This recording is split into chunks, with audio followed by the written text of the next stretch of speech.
Warning: the following podcast contains violent scenes that may be unsettling to some listeners. Listener discretion is advised.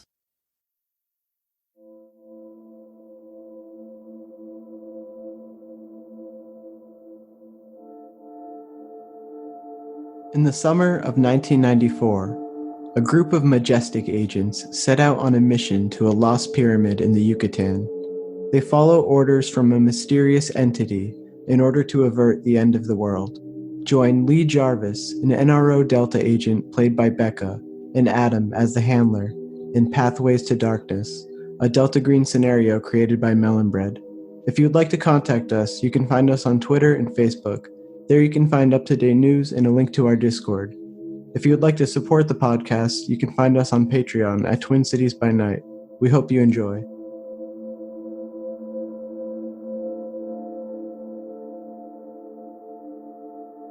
Hello and welcome to another Delta Green duet. I'm here with Becca right now, and we are going to be playing the scenario Pathways into Darkness, written by Melon Bread.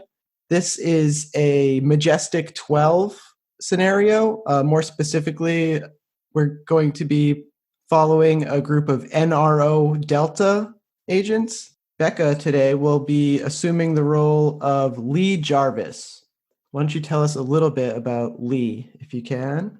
Lee is a military man. He's definitely come from that background. And really, you look at him and that's exactly what you see. He's got the short cropped hair, no facial hair, and is usually wearing basic brown t-shirts and, cargo pants that allow for all the extra necessities and boots, that sort of thing. So you see him like even in casual day-to-day stuff and you're like, yes, that is a military person. Like he just has that with him.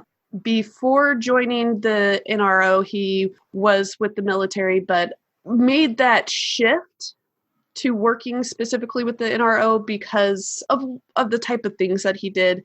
He was a veteran of Nicaragua, and he did a lot of the deniable operations. So being successful with that, I think that's why people in the NRO went, hey, this person's good, let's bring him over to this. And for him, it's all a job. He really is trying to segment it in a lot of ways. Like whatever weird stuff is going on, like he doesn't care what he does with the NRO. It's more that at least he's not hurting other people anymore. Yeah, that's perfect. Right now, Lee is boarding a jet. It's the dead of night, and you and three other men, fully decked out in camouflage and guns, board this jet. So you board the jet. You're behind two other guys that are boarding first. And right before you enter in, you see your friend Abraham Brakowski, jump into the plane. He's somebody that you've done operations with before. He's a very kind of jumpy, nervous guy. He wears a similar style to you. He has very short cropped hair. His hair is very dark when you see that it's growing into the buzz cut that he usually styles it in. And he wears military clothing, khakis, tactical gear. You can see that he has like a belt with all kinds of tools and equipment on it. He's a little bit shorter than you, but you know that he has a lot of courage and a lot of character, and he's never let being a smaller guy kind of get in the way of just being a badass. He is like a loud person. He's almost like a small dog that just barks a lot. He's usually very noisy. He will always say what he's feeling. He always vocalizes everything. And for once, he's not shouting some kind of panic as you guys board this jet. He's silent. He's respecting the operation. Maybe he's concerned. Maybe he's scared. You begin to remember when you were briefed about this. You were called into an office. You spoke to a man you'd seen before, but never officially learned his name. Some of your supervisors were in the room as well. They all sat silent while the other man talked. He had tears in his eyes, as if he had just experienced something horrible, as if he had just received terrible news. The other men in the room staring forward, their faces very serious but stoic. This room is a darkly lit office-style boardroom. You can see that maybe one of the lights in the room is on, just like a lamp in the corner. And the darkness actually obfuscates the faces of the men in the room. They're all about 55 to 60 years old, older men wearing suits, the type of men that you know are in charge and that make the decisions, the men that have the information and trickle down what little they find necessary for you to carry out your orders. They had asked you to have a seat, and you did. You could feel the heat in the room, and you could see the beads of sweat dripping off of some of the men's faces. A man at the end of the table, the man you had seen but never learned his name, never shared a proper introduction with him, leaned in close and told you that it was your duty to try to prevent the end of the world. And it seemed almost comical at first, but as he explained the plan, you felt the gravity of the situation begin to set in. He explained to you that a private jet was going to drop you and your men off in the Yucatán Peninsula shortly after Sunday, May 8th. From there, you were to enter a temple, carrying a small, low-yield, but highly powerful nuclear device. They told you that the bomb needed to be placed at the lowest point you're able to descend into the tunnels beneath the structure. You can delay the detonation for as long as 48 hours, but under no circumstances does that bomb go off past 2 days from now. By then, it'll be far too late. You begin to think about the men that you work for, the orders they receive. It doesn't come from just simply higher up the chain. It comes from something far more mysterious and far more clandestine. They've explained it to you simply by referring to it as the Greys, the aliens. When the UFOs crashed in New Mexico, that was the first time we began making our deals with them. Certain agreements made with them to protect humanity as a whole. Now, you know very little about what sorts of dealings actually go on. You've maybe only heard rumors, only gleamed at files you were maybe not supposed to see. But you play things by the books. You only do what you're asked. You don't ask questions about things that you're not supposed to know about. But still, even though you know that what you do is for the sake of humanity as a whole, part of it is unsettling. Part of it is uncomfortable. This man with tears in his eyes tells you that the world could end if you don't do this. And he seems so certain, like somebody told him, somebody that he truly believes. So for Lee, this is probably the first time that he's heard something this drastic be given as a mission. Yeah, and you weren't sure how to take it at first because the man who told you about this mission, you could see he was an older man, tears in his eyes, telling you about the end of the world, and you're not sure how to respond to it. Yet here sits all of your superiors, looking at this man, seriously, sternly, facing him as though he's in charge. Nobody will ever know what the meeting was before you got into that room. But whatever was discussed, whatever happened, set forth this chain of events that you find yourself in now. You get on the jet, and it flies you to this undisclosed location in the jungle. The jet stops at a cleared out area that you know that the group has pre-designated. Oh, good. It actually lands. It does. Okay, good. I was like, oh, you said nuclear bomb. This would be terrible if we had to jump from it. So Abraham has been given the package, the device, and it's basically the size of a suitcase, and it's got straps on it like a backpack. It's wrapped in this camouflage carrying case, but it's something that is completely portable. Abraham just holds it delicately, doesn't want to disturb it too much, but he's been assured that it won't go off unless it's detonated. But you were warned. The radius of it is about a mile. So once it's planted, you'll need to get far away, very far away. and call for the helicopters to pick you up. Question that Lee would actually have is, we're to expect resistance going into this temple? Presumably so. They warned us of something in there. And you know that they refers to this entity that gives you otherworldly information. Okay, so as the jet has landed and we're starting to gather our things together, Lee's thinking of, like, the next steps. He's on the flight there. He was maybe thinking about his wife a little bit, just this mousy petite woman who is the mother of some of his children, not some of his children. But as soon as the plane lands, the jet lands, he's focused. This is the job. This is what we're doing. We need to get there. We need to cover Abraham since he's the one carrying this, and just get ready for business. One thing that you know about Abraham, as you kind of look over him, he's this guy who stands much shorter than you. But still, he carries just as much gear as you or anybody else. And he has this strapped onto his back. He's a shorter man, but he's kind of a sturdier build. He is a very nervous person, a very paranoid person.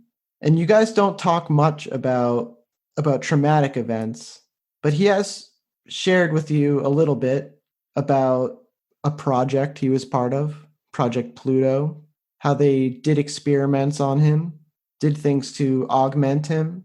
And he never specifically told you what, but you know that he bears the scars of that experience.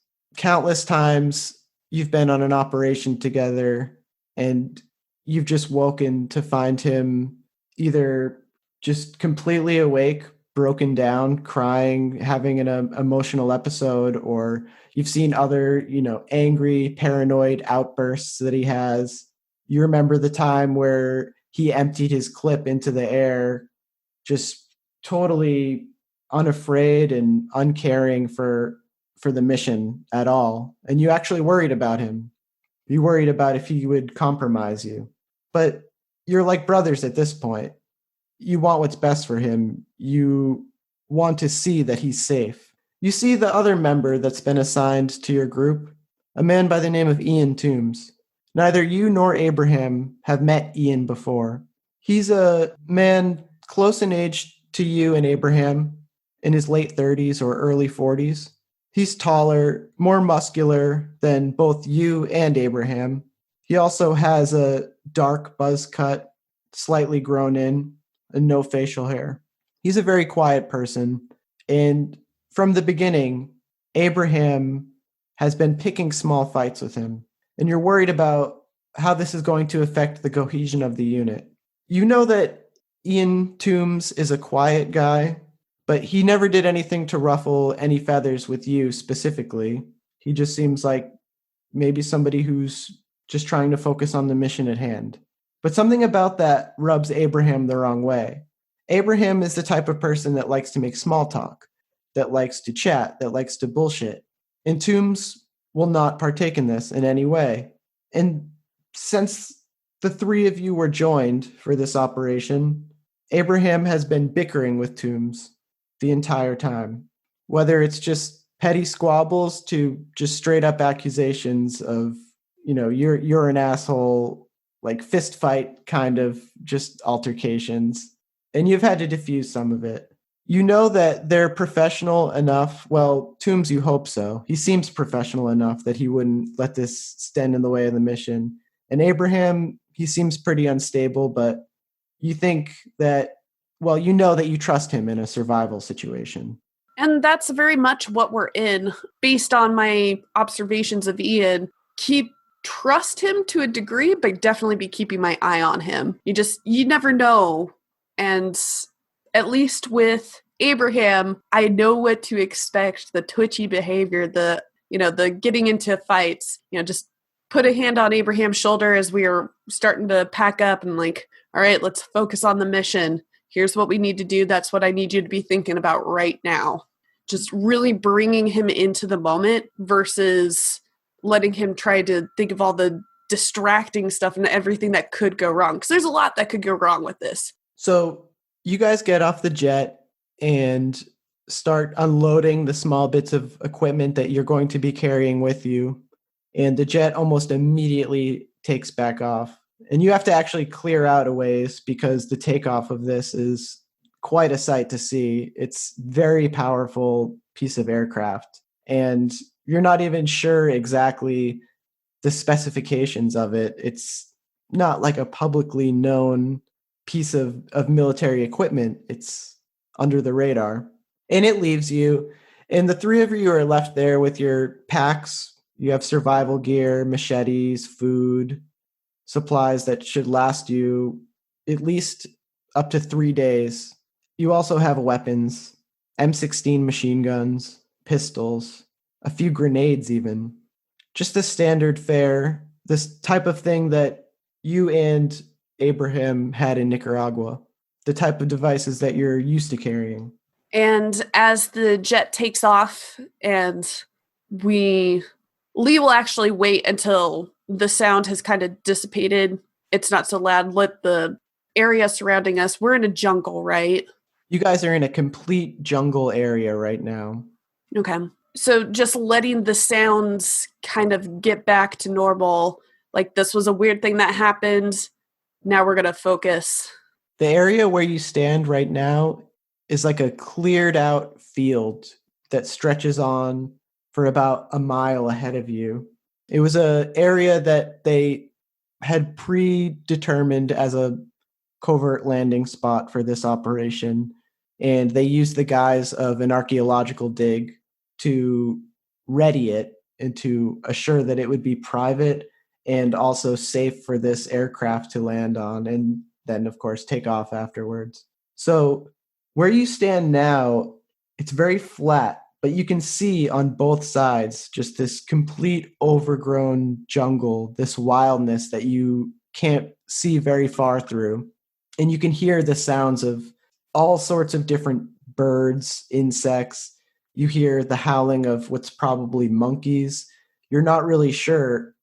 This is such an unpredictable environment. You've been to the jungle before. You know how dangerous it can be. Where you are now is the Yucatán Peninsula. It's an area that separates Mexico and South America. Similar climate to what you experienced in your previous ops. You feel comfortable. I mean, it's very uncomfortable for probably anybody else. The sweltering tropical heat, just the constant wetness and humidity. But it's strangely comforting to you. It reminds you of doing your duty, doing what you were asked, and being rewarded, or not rewarded, but feeling that approval from your superiors. Oh, absolutely. And having the area be so different, I want to say that he's actually from Virginia, but I've never been to Virginia. So I don't know if it's like anywhere close to this atmosphere wise, but I'm assuming it's not. So with that, he uses that to help compartmentalize what's going on. When I'm in this kind of situation, this is the mindset that I have. And like, he's just really, really getting into that and getting really focused and using everything that he can to kind of help separate what's going on at home and what's going on at work.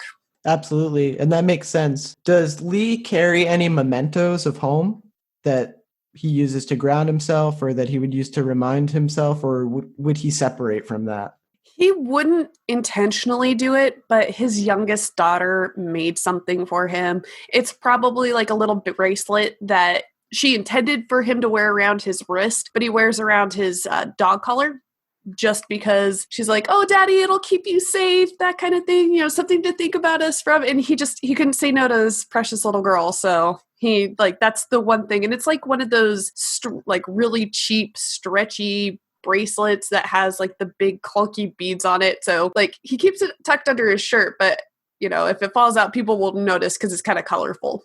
You and Toombs and Abraham begin trudging through the jungle. Toombs stands in front of the two of you with a machete in his hand, cutting down brush as you guys pass. He holds before him a very rudimentary GPS device. It's just a little bit further. Good. Sooner we're done with this, the better. Hey, why does he get to hold the thing?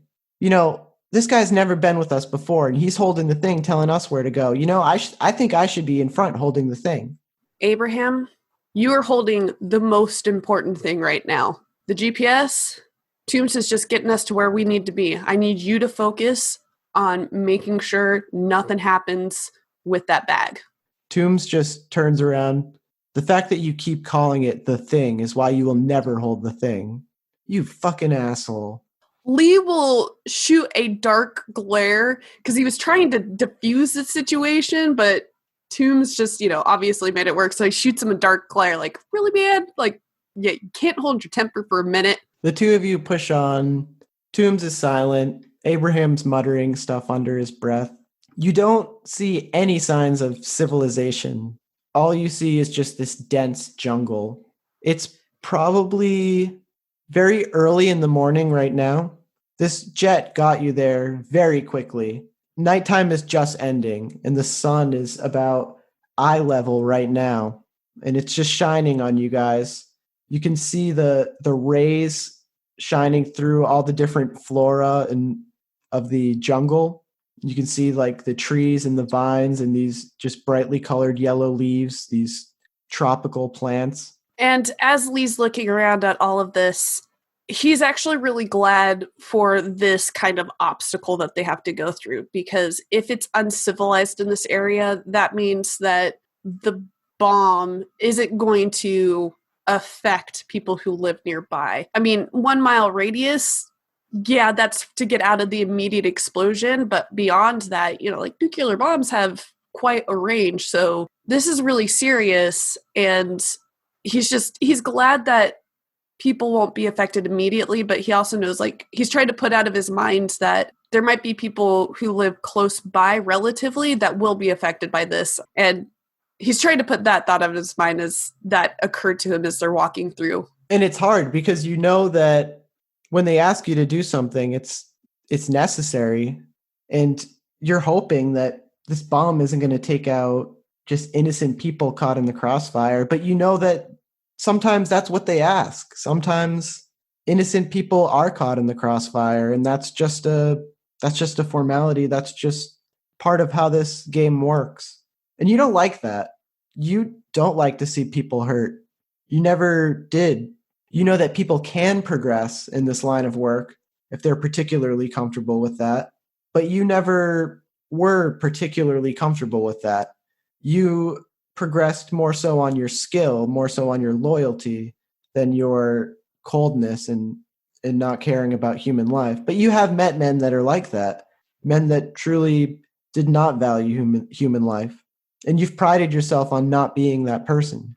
Yeah, oh, absolutely. And I've actually had to watch my back against people like that. And he likes to think that he's pretty quick to identify those kinds of people, because those are the people that are going to put me in the most liability, because they don't care about group cohesion per se. They just want to accomplish the mission. And that's not necessarily Lee's objective. Like he definitely wants to accomplish the mission, but he wants to make sure these two other people that are coming with him also come back. And on that note, as we're traveling through this, having observed Toombs' kind of reactions to stuff, do I think that he kind of falls into that line? Give me a human roll. All right, I got 39 out of 50. Okay, so you beat his opposed roll. Basically, you were trying to read him, and his roll to not be read, basically, you did better than him. So you pick up that he is a little bit off.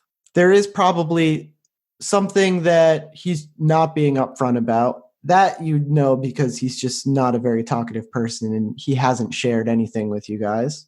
But you also get the sense that maybe there is something a little bit off about him. Maybe he is one of these people that is actually a monster in human form. But you don't want to think that. You don't necessarily know that to be true about him. You don't know. He could be, he's somebody you don't know. And you're open to the idea that you could be wrong about him, and Abraham could be wrong about him, but there is something dishonest about him in general. He seems like somebody who's hiding something at the very least. I have a gut instinct that's just telling me, you don't know what's going to happen just yet, but be aware. Keep your eye on him. And after about 2 hours of walking through the jungle, Tombs indicates that the temple is close by. Okay, let's take a quick break, and then we'll focus in. We'll kind of survey the area, see what we're up against, if anything. They did tell us to expect some resistance. Let's see if we can figure that out before we walk right in. And you can see the men are pretty winded right now. You can see both of them completely covered in sweat. You guys are all wearing this same type of green camouflage that actually does blend in quite well with the jungle. Like everything in the operations you do, it was provided by the group. They gave you the guns to use, they give you the clothes to wear, they give you the tools, and you just carry out the orders. It is somewhat of a luxury because you've been in situations before where you didn't have the correct arms. You didn't have enough food to eat when you decided to stop and take a break. You fought over the water. But they make sure stuff like that doesn't happen. They at least look out for the safety of the operation. And you guys begin to sit down and maybe start eating some quick MREs or something. Everybody's kind of catching their breath. But where you've stopped is right where you can see this temple through the clearing. So looking through the bushes, you see this temple, and it's a step pyramid, and it sits on this clearing in the rainforest. It's about 5 stories tall, and it has a structure at the top of the steps. And you can see that it has this entrance right at the base as well. You don't know this temple from history or archaeology. You don't know it as a discovered temple. You can't look up information about this place. And you wonder what the sacred significance of this is. You wonder do even the tribes people know about this? It looks ancient and at the same time looks untouched by life, looks untouched by weather, untouched by nature. It does resemble pre-Mayan style temples, although it does look like a mix maybe. You know enough about the area to know about some of the different types of indigenous architecture styles. And this looks like something you haven't seen before in any kind of book, any kind of artwork. And that alone, the alien nature of this place, while it still resembles something that you can tie to a civilization you know about, it's unsettling. And the longer that Lee's looking at it, he's getting that sinking feeling you get sometimes in your stomach. But then he also realizes that even though it has the eerie similarities to what he understands, which isn't a lot, he doesn't have any archaeology background. He's seen maybe pictures in geographic magazines where there's been like a picture of a temple, that kind of thing. So like he knows that there's that similarity, but as he's looking at it and seeing that it's so different, the fact that he hasn't seen that before is a bit of a comfort for him, because that means people just haven't seen this, and that's good. It's better for everybody to be protected in that kind of way. Abraham is blown away by the sight of the temple, obviously very vocal about it, as he is about everything. Jesus Christ, look at that thing. Look at the size of the thing. Commenting about every feature of the temple, suggesting that it's an Indiana Jones temple, suggesting all kinds of stuff, but he won't be quiet. Tombs, on the other hand, is silent. He's just looking at the temple, not asking any questions, not engaging in Abraham's banter at all. He's just staring straight at the temple. And you observe this behavior with him. You just see this look of dedication and purpose in his eyes, this cold look. And as Lee's going back and forth with Abraham, it's like, no, I could see how you think that it'd be a kind of Indiana Jones. Like he's just trying to come up with banter. And I bet they got a ball in there that's going to roll down on us when we get inside. Really? Come on, look at the place. Probably got snakes in a pit. They're going to have more sophisticated traps than that. You know that. there's snakes in a pit, I swear to God, I'm waiting outside for you. No, I'm going to push you in first. And he says that with such a big grinning smile to like indicate that he's obviously joking. Toombs is standing with his back up against a tree. He's cleaning one of the assault rifles. Abraham's in front of you. He's taking a knee. He's kind of resting right now. All right, boss, what's the plan? Have we seen any movement as we're looking and watching the temple? No, you haven't seen any movement at all. And it's strange too, because the brush around the temple is actually a lot lighter and less dense than the jungle area that you're in now. And you know that there's no groundskeeper. It doesn't look like that. It doesn't look like it's been carefully tended to. But it does look relatively untouched by nature. It does look a little bit less overgrown. You would see any movement, you would see any kind of activity, and yet you haven't. It's just the half hour that you've been sitting there so far. Nothing but you guys, the birds, the animals. That's it. Okay, plan of action. So we can clearly see that there is an entrance to the temple at the top of those stairs. But I want to make sure that that is 100% the case. So we're going to circle around, make sure that there's no other entrances that might be closer to the ground level. Assuming that's the case, then we're going to go in quietly as possible. And you actually did notice there is an opening at the very bottom where the steps begin. And you can see the steps go all the way up into like a separate doorway. So you're not sure entirely if these are separate entrances, if these are both entrances to the same thing, if one is an entrance and one is maybe just like a small reserve, like a small opening. But you can see that this entire place is a temple. It's not just a facade. You know that when you walk all the way to the top, that some way there is a way inside of this place, and it probably goes down as well. You can see that this isn't just like an outdoor structure. There's inside. This is a big complex, and it goes up quite high. Where it stands now, it's about 200 feet away from you. So you're pretty close to where like the grounds of this temple starts, but still far enough away where you can observe it quietly. Abraham will start to lace up his boots. He throws the pack with the sensitive material over his shoulder and gives it a nice tap as he starts to trudge through the jungle. His shorter legs, it's harder for him to step over these branches and these logs that stand in the way. Yet he doesn't try to make it an obstacle. He tries to push on without any difficulty. At this point, Abraham is in front of the group. He's taking the lead. You guys step out into this clearing before the temple, and as you leave the brush of the jungle, you can feel the air. You can feel the wind because this is more of a clearing. It's less protected by the trees and the leaves. It's more of an open space.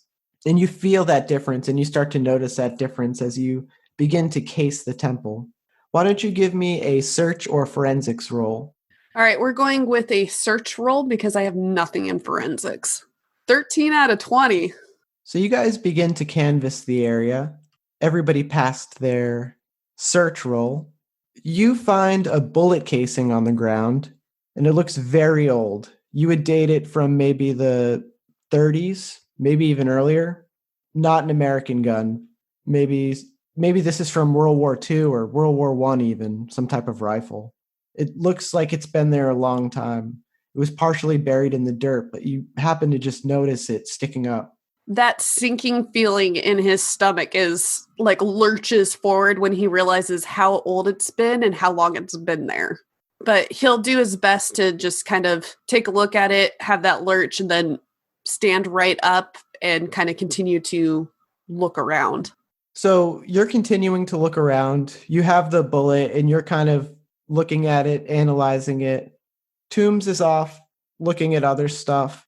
And at this point, Abraham has just left the immediate field of view, and he's he's around a corner where you can't exactly see him. He's still very close to you, but you can still hear him poking around when all of a sudden you hear, "Holy shit! Boss, get over here!" Immediately drop what I'm doing and bolt there. Kind of like that initial adrenaline rush to get ready and to go into action. So as you dart around the corner, you see Abraham. He's standing over this large patch of grass, and you can see he's standing above a thing. It's some type of dead creature. It's a mottled orange color. It has 2 legs, no arms, no head. A long tongue-like object extends several feet from the stump where the legs come off of. It's surrounded by this puddle of green blood and ichor, and you can see several more bullets. It doesn't resemble anything from any kind of earthly life. You don't need to roll biology to know that that's unlike anything you've ever seen.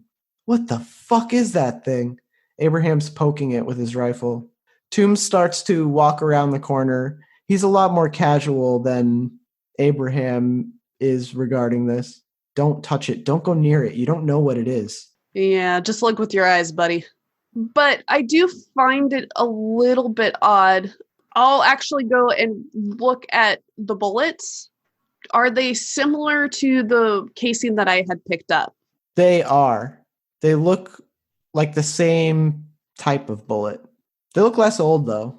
The bullet you found seemed to be buried in time for decades and decades, whereas this creature, its fluids are still around. It still looks undecomposed. It is some type of biological matter, but nothing like you've seen. It looks like a weird combination of plant and animal. Okay. So this thing was clearly shot recently. And recently being in his mind, it could have been a week ago, a couple days ago. He doesn't know, but he knows that it's relatively recent. Toombs puts his arm out and motions for the 2 of you to step back. Look, you don't know if it's poisonous or something. Just take a few steps back. We'll take pictures of it, but just don't touch it or anything. Oh, and you always know what's best to do. Why don't you just fuck off, all right? I'm gonna look at it. I've never seen any shit like this in my life. Have you? No, Abraham. He's got a point. We don't know what this is. For all we know, its blood could be acidic. Well, we should find out what it is. If we're gonna go inside, there's probably more of this thing. And with that, he almost goes to stop him, but then he realizes there's tons of vegetation around. He'll go kind of go to the edge of the clearing and like take out a machete and a branch, something kind of close to the ground to put on the thing so they can kind of see what happens to it. And you do your little experiments with the leaves and the blood and the ichor, and nothing terrible happens, and you don't feel any worse for having been around it. You do feel very strange for just having this time to just look at and analyze this weird life form that you've never seen before. And surely your work, you've encountered weird stuff. You've been let in on information of the Greys, these otherworldly entities. And maybe you've even seen one before, but nothing ever like this. It doesn't bother you to the point where you feel like out of character in game terms. You don't need to roll sanity for this. Its presence has not disturbed your sense of reality in a way that you need to question seeing this, if that makes any sense. Oh, yeah. And the fact that it's dead, which it has bullet holes in it, right? Yes, Awesome. It's very much dead. So, like, Becca thinking about this, it's different to see something that's dead and not have it move in weird, convoluted ways versus seeing it when it's alive. So I totally get what you're saying with the sanity. It's just different. It's more of just a curiosity at the moment. And with that, after finishing poking the dead corpse with the bit of stick, I feel so like 12-year-old doing that, or 5-year-old like at the beach poking a jellyfish on the beach with a stick. He'll stand up and, well, we at least know that it can die because of this. And he holds up the gun that he's been keeping with him out and open. That's pretty much all we need to know. Hopefully we won't run into any of this kind of thing, but we know we can take it out. Fuck yeah, boss. I'm going to give it some of this. And you see Abraham holds his gun up in a very cocky manner. Toombs almost instantly telling him, can you put that thing down? Just be safe with that, please. And it does seem more like a curiosity for you and a curiosity for Abraham. You see a little further down along this same wall of the temple that this strange corpse of this creature is. You can see where there's the entrance, and you can see it goes into a dark tunnel. And then you can see this from where you stand now, and the sun shining directly into this open space. You're close enough to see that it's this tunnel that goes into this staircase, which just goes down, down, down into seemingly darkness. And you can see the side of the walls are adorned with this artwork, this indigenous primitive artwork. It's very colorful. It looks almost fluorescent, almost neon against the earth tones of the actual temple itself. And it doesn't look aged. It doesn't look old. The freshness of this art, again, just undisturbed by nature, untouched by anything. And I could see that just being almost a nagging thing in the back of his mind. Like, there's something off about this place. And he doesn't recognize that that's what it is. But it keeps kind of ringing bells at him. All right, men, we know our objective. We need to go down as low as we can. Let's do this quick and get out of here. And with that, Lee will start to go towards that entrance. And you guys stand in the doorway as you say that, as you give this briefing. You're right at the opening of this temple. You see Toombs, he's calibrating that device he had earlier, the GPS locating device. It almost looks like the type of cell phones you've seen, except a little bit bigger. It takes both hands to carry it. It has this very rudimentary LED screen with a large antenna that pulls out.